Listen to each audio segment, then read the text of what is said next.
Bienvenue sur Feng Shui Flow, le podcast qui met du Feng Shui dans ta vie.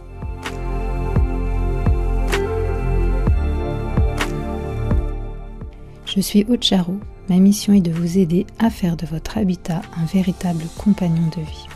J'accompagne également les entrepreneurs à transformer leurs locaux professionnels en vecteurs de réussite. Dans ce podcast, j'aborde des sujets variés liés au bien-être. Feng Shui bien sûr, mais aussi déco, dev perso, spiritualité, énergétique, lecture inspirante. Je suis parfois seule, parfois accompagnée, car j'ai le plaisir d'avoir de temps en temps des invités. Chaque lundi, recevez votre dose de belles énergies. Hello, je suis ravie de vous retrouver aujourd'hui pour le dernier épisode de la saison 6. C'est fou comme le temps passe vite. Vous êtes de plus en plus nombreux à m'écouter et pour ça, je voulais vraiment vous envoyer mille merci. Aujourd'hui, j'aimerais dégommer quelques fausses croyances et on va tout de suite commencer par cette croyance qui est de dire oui, mais le feng shui, c'est que de la simple superstition. Alors, je comprends tout à fait cette objection. Le feng shui, c'est une pratique ancienne hein, qui suscite à la fois effectivement fascination et scepticisme. Euh, En fait, il nous est déjà arrivé, à tous, j'en suis sûre, de se trouver dans un endroit où on se sent incroyablement bien et on ne pourrait pas expliquer pourquoi. D'accord? C'est comme si une atmosphère agréable nous enveloppe, elle nous donne envie de rester là pendant des heures, on est bien quoi. Alors, parfois, il y a vraiment des choses, on pourrait dire: «Bah, oui, c'est parce que ça sent bon, oui, c'est parce que c'est bien décoré, oui, parce que j'aime bien l'ambiance». Mais parfois, c'est vraiment très compliqué de finalement de mettre le doigt sur la raison pour laquelle on se sent particulièrement bien dans ce lieu. Et à contrario, ça nous est déjà arrivé, je suis sûre, à nous tous, hein, d'être quelque part et de ne pas se sentir bien, mais on n'arrive pas à mettre le doigt dessus, on ne sait pas pourquoi vraiment. On n'a pas de critique, constructive, à élaborer par rapport au lieu en question, mais on se sent pas bien et on a envie de s'en aller, en fait. Et ben, en fait, dans ces situations-là, on sait intuitivement, d'accord? On ressent par l'intuition, hem, on est connecté à nos sensations et on n'a pas besoin d'appareils de mesure ou d'une étude des matériaux, on est d'accord. On sait. On sait qu'on n'est pas bien parce qu'en fait, on se met à l'écoute de nos sensations par rapport à l'environnement. Donc pour les sceptiques, évidemment, le feng shui, c'est juste une simple superstition, parce que, elle est dépourvue de c'est dépourvu de fondement, scientifique. Et en fait, selon eux, les effets positifs du feng shui pourraient être, le résultat de facteurs, psychologiques, de la suggestion ou un simple effet placebo. Mais vraiment, moi, j'ai vraiment envie de poser la question, le plus important, c'est quoi? Est-ce que c'est pas justement de constater des effets positifs, quelle qu'en soit la raison? D'accord? Moi, je le constate tous les jours dans mon métier et à commencer par ma propre maison, hein, bien sûr. L'application des principes du feng shui dans l'organisation de l'espace de vie, ça améliore la santé, les relations, les finances, la créativité, ça booste les projets. Bref, vraiment, le feng shui, il a été utilisé avec succès depuis des siècles par des millions de personnes à travers le monde. Donc, effectivement, est-ce que c'est vraiment de la superstition de considérer le besoin d'harmonie entre l'homme et son environnement? Moi, je ne crois pas. Pour moi, c'est vraiment fondamental. D'ailleurs, on l'a bien vu en 2020. Pendant le confinement, il y a pour certaines personnes, en fait, leur environnement est devenu vraiment, une vraie souffrance et en fait, dans notre monde moderne on est souvent absorbé par la technologie, les avancées scientifiques et cetera et en fait, on oublie les savoirs ancestraux qui ont été, hem, transmis de génération en génération et en fait, pour moi, on a une perte de connexion avec notre héritage ancestral et ça, c'est dommageable. Bien sûr, le feng shui, c'est chinois donc moi je vous parle en tant que Française, on n'a pas cette culture-là du feng shui dans nos générations, sur le territoire français, mais on a quand même cette culture d'observer, notre environnement, d'observer les étoiles, de faire attention. Les paysans, ils faisaient attention, à la lune, à l'environnement. On mettait pas sa maison n'importe où, et cetera, quoi. Donc vraiment nos anciens, qu'ils soient, chinois, français, ou que sais-je, bah, entretenaient vraiment des liens profonds et respectueux avec la nature et surtout, ils considéraient bien que chaque élément est vivant, est interconnecté avec les autres. D'accord? Donc pour moi, c'est vraiment important de se reconnecter à ces connaissances ancestrales. En fait, le feng shui, c'est pas nouveau, pas du tout. C'est millénaire, en fait. C'est juste que c'est nouveau dans notre culture, française et on va dire plus largement, occidentale. Donc oui, bien sûr, l'efficacité du feng shui, elle peut être difficile à prouver de manière scientifique puisqu'elle repose sur des concepts qui sont pas forcément mesurables ou quantifiables. Mais il y a tellement de personnes qui ont témoigné des améliorations ou des boosts d'énergie, de santé, de créativité, dans leur vie en général après avoir appliqué les principes, du feng shui. Donc vraiment pour moi ça soulève la question de savoir si la validité d'une pratique eh ben, elle doit nécessairement reposer uniquement sur des preuves scientifiques, hein. Donc bon, je pense que vous voyez où je veux en venir. Donc ça, c'était pour la première re fausse croyance, on va dire. La deuxième croyance, que je rencontre assez souvent, c'est: «Ah là là, mais moi je peux pas me mettre au feng shui parce que vraiment je déteste les chinoiseries et je déteste, je les la déco, chinoise, je veux pas que ma maison ressemble, à un resto chinois». Donc effectivement, quand on parle de feng shui, il y a beaucoup de personnes qui imaginent immédiatement des décos, des symboles traditionnels chinois, donc le crapaud à 3 pattes, les dragons, les pagodes et cetera.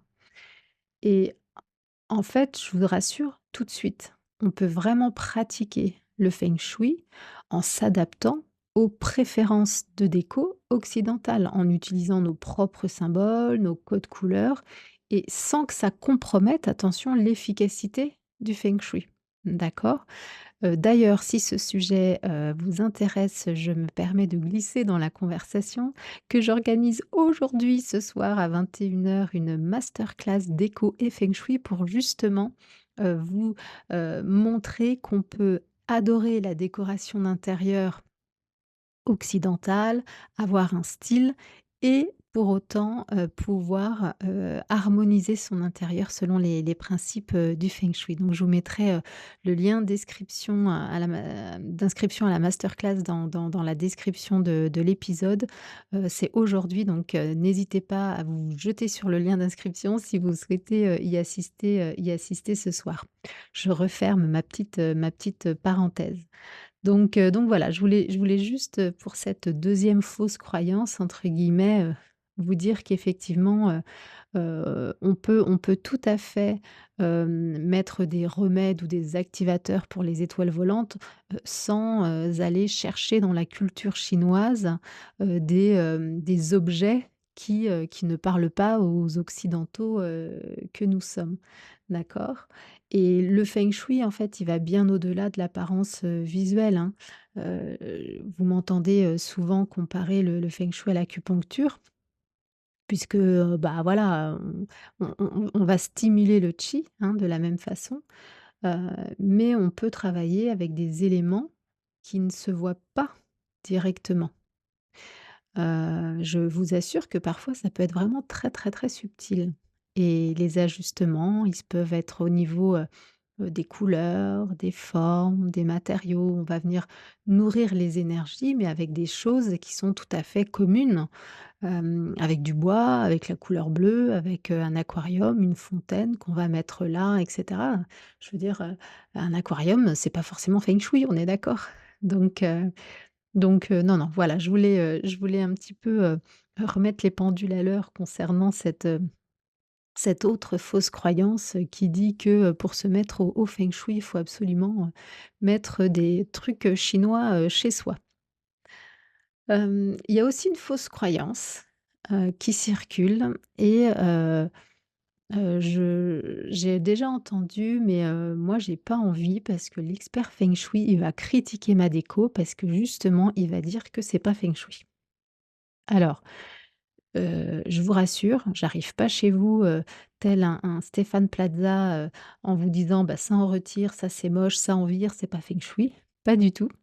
En fait, l'objectif du feng shui, c'est vraiment de vous aider à créer un environnement harmonieux et équilibré, mais pas de vous imposer un style et surtout pas de critiquer vos choix personnels. D'accord? Donc, chaque personne, elle a ses propres goûts et préférences en matière de décoration. Ça, c'est clair. Mon rôle, c'est de vous guider en respectant votre style. Bien sûr que je vais apporter des changements. Bien sûr que dans certaines pièces, il y a des changements qui vont vraiment être nécessaires. Mais parfois, on va juste, comment dire? Permuter. Permuter, des meubles d'une pièce à l'autre, choisir une ambiance de couleur plus cohérente par rapport au secteur. Mais c'est une ambiance de couleur que vous auriez de toute façon choisie. Peut-être que vous l'auriez choisie pour votre chambre et puis là, on va la choisir pour le séjour. Vous voyez? On ne va pas apporter quelque chose dans votre intérieur, qui vous déplaît, complètement, hein. Et puis aussi moi quand je fais mes préconisations feng shui, c'est toujours sur la base d'un questionnaire. Un questionnaire que vous remplissez parce que je veux vous connaître, je veux savoir un petit peu, ce que vous souhaitez de votre vie, quelles sont vos aspirations, vos désirs, vos rêves, vos objectifs, mais aussi vos goûts. Et c'est sur cette base, évidemment, que je vais adapter moi mes recommandations pour à la fois harmoniser votre espace en feng shui et respecter qui vous êtes, évidemment. Je parce que ce serait contre-productif, en fin de compte, de faire des propositions et des préconisations, qui soient, complètement à l'opposé de qui vous êtes. Vous voyez? Donc faut pas, heu, avoir cette crainte-là. Heu, vous pouvez vraiment faire confiance à l'expert feng shui. En tout cas, comment moi je travaille, c'est comme ça pour vous guider dans la création d'un espace harmonieux, mais sans jugement et sans critique, en fait. Le feng shui, c'est vraiment une pratique personnalisée. Elle peut s'adapter à votre style de vie et en fait, comme, je vous le disais tout à l'heure, les ajustements, ben, ils peuvent être, assez subtils, en fait et on obtient quand même des résultats. Voilà. Donc c'était important aussi pour moi de vous dire: «Non, non, l'expert feng shui, il va pas venir, tout critiquer votre déco en vous disant, «Ça, c'est pas feng shui». Hem, autre chose aussi que je voulais adresser, c'est, la fausse croyance, qui, qui part un petit peu, du principe que vous avez pas besoin de l'expert parce que vous pouvez tout faire tout seul. Alors, OK, j'entends des personnes en fait qui se disent: «Bah, de toute façon je peux me mettre au feng shui par moi-même». Il y a des livres, il y a des, vidéos en ligne, on trouve tout ce qu'il faut et donc dans cette optique forcément, bah, elles remettent en question l'intérêt de dépenser de l'argent pour faire appel à un expert. Pourquoi faire, compliqué quand on peut faire simple, n'est-ce pas? Alors, c'est vrai qu'on peut glaner beaucoup d'informations à travers, bah, toutes les ressources qui sont accessibles à tous, aujourd'hui, sur internet, mais, y compris, dans, les bouquins. Vous pouvez même trouver des conseils très précieux, sur, toutes les ressources, offertes qui figurent, sur mon, site internet, sur mon blog, et aussi en écoutant, ce podcast. Donc là, c'est très clair. Vous pouvez par exemple apprendre, bah, ce qu'on appelle les 5 éléments chinois, ce que c'est que l'école des étoiles volantes, ce que c'est que le carré Loshu, et cetera.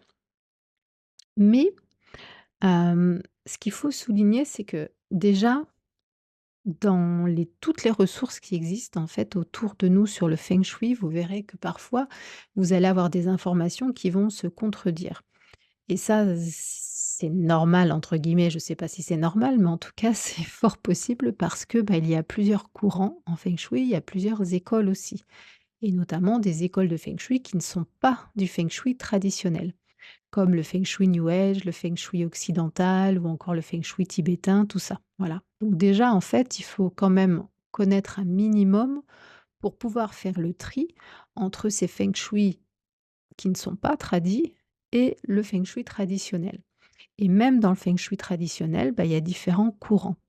Heu, moi, je suis, les enseignements de Joe Yap, donc il est malaisien et c'est vraiment un feng shui très traditionnel et en fait, dans son enseignement, ce qui est génial, c'est que il intègre les différents courants et en fait, ça va dépendre de nos objectifs. Un expert feng shui possède des connaissances et des compétences approfondies qui lui permettent de gérer des aspects, en fait, que vous ne soupçonnez même pas et c'est là, en fait, hem, le point, je dirais d'attention. Bien sûr que, vous pouvez, suivre, des blogs, vous pouvez écouter des podcasts, vous pouvez lire des livres sur le feng shui dès lors que vous vous êtes dit: «OK, moi, ce qui m'intéresse, c'est le feng shui traditionnel», par exemple, bah, là, OK, vous pouvez, commencer à fouiller un petit peu toutes les ressources, offertes. Mais je crains qu'à un moment donné, à moins de vous former carrément au feng shui, vous arriviez à un espèce de plateau parce qu'en fait, vous ne savez pas ce que vous ne savez pas. Et en fait, mon métier consiste justement à analyser, bah, chaque couche du millefeuille, qu'est le feng shui. Il y a tellement de feuilles, tellement d'axes, hem et en fonction de la situation, en fonction de votre objectif, en fonction de votre maison, Hem, moi, je vais avoir finalement la connaissance et la compétence, heu, qui vont me permettre de d'affiner, d'ajuster et de choisir peut-être un courant, plutôt qu'un autre, et au final, en fait, de réconcilier peut-être, des choses qui pourraient vous paraître, hem, différentes ou pas compatibles, on va dire, et moi, en fait, je j'ai les moyens, j'ai, j'ai l'expérience pour, pouvoir, vous accompagner en fait dans un processus qui va venir, harmoniser votre intérieur vraiment, hem, bah, comme il faut pour obtenir des bénéfices. Voyez? Des bénéfices, qui vont être pérennes. Parce que c'est vrai que quand on commence à se mettre au feng shui et d'ailleurs je vous y encourage en utilisant justement ce podcast et toutes les ressources que vous pouvez trouver sur mon blog ou même, dans mon livre, vous allez forcément ressentir les premiers bienfaits. Et en fait, moi, mon but, c'est que une fois que vous avez fait ça et que vous avez ressenti les premiers bienfaits, vous allez pouvoir constater que ça marche. Et une fois que vous aurez goûté à ces changements-là, vous allez vous demander, en fait, naturellement, ce que pourrait vous offrir un expert en la matière. Et ben, en expert, en fait, c'est vraiment, une toute autre dimension. Vous voyez, c'est un petit peu le choix entre le do it yourself et l'expertise professionnelle. Elle existe dans tous les métiers, hein. Donc voilà, moi, je voulais juste, aujourd'hui vous préciser qu'effectivement, le temps, il est précieux. On a tous, des compétences, différentes et moi, bah, voilà, c'est mon métier. C'est mon métier de faire des expertises feng shui, et si vous faites appel à un expert et ben, forcément vous allez gagner du temps et vous allez obtenir des résultats plus rapidement. Je vous rappelle que le feng shui, il adresse tous les domaines de vie. Et du coup, voilà, vous êtes sûr d'avoir, quelque chose qui va être, qui va s'installer en fait, de façon, pérenne.